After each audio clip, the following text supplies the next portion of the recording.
Dengan perkembangan perekonomian, timbul suatu anggapan kesulitan ketika perkembangan tukar-menukar yang harus dilayani dengan uang logam bertambah sementara jumlah logam mulia, emas dan perak, sangat terbatas. Penggunaan uang logam juga sulit dilakukan untuk transaksi dalam jumlah besar sehingga diciptakanlah uang kertas. Uang kertas pertama kali dipakai di Tiongkok di zaman dinasti Tang. Mula-mula uang kertas yang beredar merupakan bukti-bukti pemilikan emas dan perak, sebagai alat atau perantara untuk melakukan transaksi. Dengan kata lain, uang kertas yang beredar pada saat itu merupakan uang yang dijamin 100% dengan emas atau perak, yang disimpan di pandai emas atau perak, dan sewaktu-waktu dapat ditukarkan penuh dengan jaminannya. Pada perkembangan selanjutnya, masyarakat tidak lagi menggunakan emas secara langsung sebagai alat pertukaran. Sebagai gantinya, mereka menjadikan kertas bukti tersebut sebagai alat tukar hingga sekarang. Terima kasih telah menonton video dari Kisah Kuno, semoga informasi yang disampaikan menghibur dan bermanfaat. Hai semua.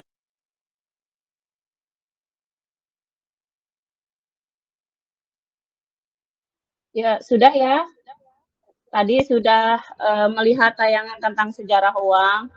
Nah, dari tayangan tersebut, apa yang bisa kalian dapatkan?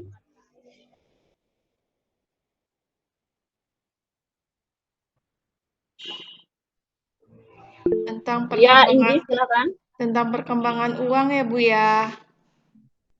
Ya, Ya, yang dimulai dari barter awal mulanya, Bu. kemudian Kemudian lanjut lagi mulai tuh dari dengan uang logam ya, Bu ya. ya, Ya, seperti itu, Bu. ya. Nur Jayadi tadi mau menambahkan, silakan. Siap.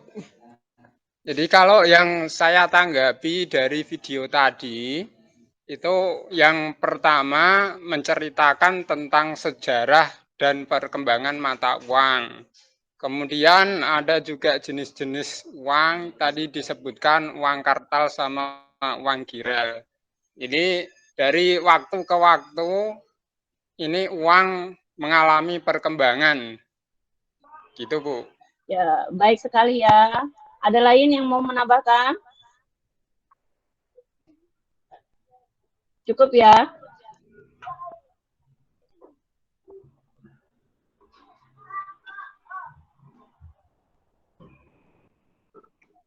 Bentar. Nah, di sini sejarah uang bisa kita lihat. Yang pertama, sudah nampak? Pada zaman dahulu itu sistem barter ya. Sudah. Jadi, ada tukaran barang dengan barang. Misal, ikan ditukar dengan beras, sesuai dengan kebutuhan.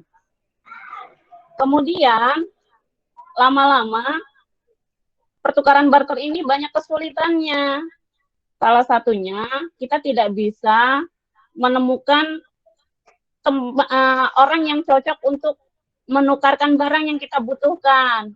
Misal, kita butuh ikan, tapi yang ada di pasar atau yang akan itu hanya beras. Itulah kesulitan dengan sistem barter. Setelah sistem barter, muncullah sistem uang barang. Nah, uang barang ini yang digunakan ada kerang, ada garam, kemudian ada teh keris. Namun ini juga banyak mengalami kesulitan. Kita tidak bisa membawa jumlah garam yang banyak untuk melakukan pertukaran. Maka muncullah uang. Ini mohon maaf slide-nya sebelumnya harusnya ada uang logam terlebih dahulu ya. Jadi setelah uang barang itu ada uang logam. Sebelum uang kertas itu uang logam terlebih dahulu.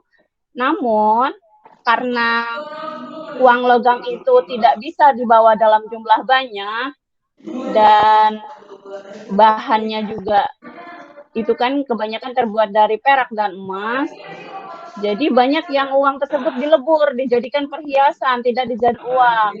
Maka muncullah uang kertas seperti yang sekarang kita gunakan. Ini alur singkatnya sejarah uang, dari barter ke uang barang, kemudian ke uang logam, lanjut uang kertas dan logam. Nah, ini definisi uang menurut para ahli. Ada menurut Robertson, ada menurut Sayers, ada menurut Tigau, menurut Albert dan Rollin.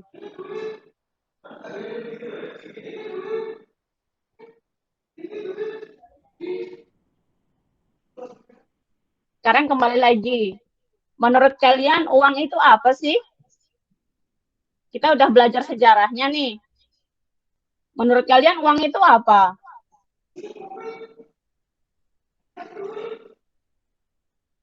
Ya, Nur, silakan Nur. Siap. Jadi kalau uang ini menurut saya, ini yang pertama sebagai alat tukar menukar, jadi mengganti barang. Jadi pada uang ini kan ada nominalnya secara jelas, sehingga kita lebih mudah dalam menetapkan harga suatu barang. Misalnya 10.000, nah itu sudah jelas pada harga uangnya 10.000, 100.000, nah udah 100.000, jelas gitu. Jadi membantu Ya, kita baik yang sekali ya. pertama untuk alat menukar, yang kedua untuk menentukan nominal harga jual beli. Ya, sebagai alat tukar Terima dan sebagai kasih. nominal jual beli. Ya, terima kasih Nur. Ada lagi yang lain mau menambahkan apa sih itu uang? Tiap hari kan kita dapat uang tuh dari orang tua kita untuk sanggup sekolah. Iya, Indri, mau menambahkan, Indri? Kalau saya, menurut saya Bu, sebagai alat pembayaran, Iya, sebagai untuk transaksi juga Bu. Karena kan kalau misalkan iya, saya mau ke sekolahan berarti pakai transportasi. Nah, itu untuk terus kedua kalau misalnya tadi pembayaran itu berarti kan kalau misalnya saya mau beli saya kadang suka check out Bu di Shopee. Jadi kan buat pembayaran. ya. Berarti suka shopping nih, Indri ya. Ya, Enggak Bu, ibu itu saya. itu berkaitan dengan fungsi uang, apa yang sudah disebutkan dengan Indri dan Nur Jayadi tadi ya. Ya. Jadi fungsi uang Siap. itu sebagai alat tukar, kemudian sebagai satuan hitung, sebagai alat penyimpan nilai, itu fungsi asli. Kemudian ada fungsi turunan, sebagai satuan nilai, sebagai alat tukar, sebagai alat pembayaran utang, sebagai penimbun kekayaan, sebagai alat meningkatkan status sosial. Nah, kebanyakan di lingkungan kita, status sosial itu dilihat dari keuangan. Kalau yang kaya ya berarti uangnya banyak, kan gitu. Ya, dari apa yang sudah dilihat di tayangan dari PowerPoint, apakah ada yang ingin ditanyakan? Sudah jelas? Jelas, Bu. Lah, Ya, kalau jelas sudah Bu. jelas, silahkan kerjakan tugas latihan soal yang ada di modul. Saya beri waktu 20 menit, kemudian nanti silahkan dikirim melalui Google Classroom.